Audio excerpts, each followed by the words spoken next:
ఇన్‌స్టాగ్రామ్‌లో రీల్స్ చేసుకునే 15 సంవత్సరాల అమ్మాయిని అడ్డుపెట్టి, ఆ అమ్మాయి చేత మోడీని పచ్చిబూతులు తిట్టిచ్చి, ఇప్పుడు ఉద్యమం అయిపోయాక పెద్ద ఎత్తున ఆ అమ్మాయిని పబ్లిక్ ట్రోల్ చేస్తుంటే, ఆ అమ్మాయి మీద కేసు నమోదైతే అప్పుడు బయటకొచ్చినటువంటి వాళ్ళ అమ్మాయిని కాపాడుకునేందుకు తను క్షమాపణ చెప్తూ బిడ్డ చేత క్షమాపణ చెప్పిస్తే, ఇప్పుడు ఆ రుచికా సింగ్ తల్లిని కలవడానికి రెడీ అయ్యారు రత్నా సింగ్, ఎవరైతే కాక్రోచ్ జనతా పార్టీకి సంబంధించినటువంటి అధికార ప్రతినిధి.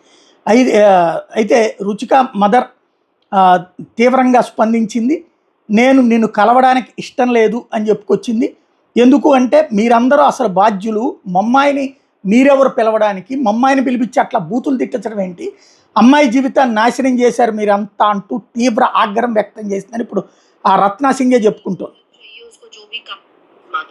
Of course, she is infuriated because despite making a video, an apology video, which of course all the media channels made it viral without even thinking कि आप एक 15 साल की लड़की का वीडियो फिर से वायरल करवा रहे हो, वो वीडियो आउट हुई एंड उसके बाद पीएम मोदी जी ने बोला है कि कोई भी लीगल एक्शन नहीं लेना चाहिए इन बच्चों के अगेंस्ट.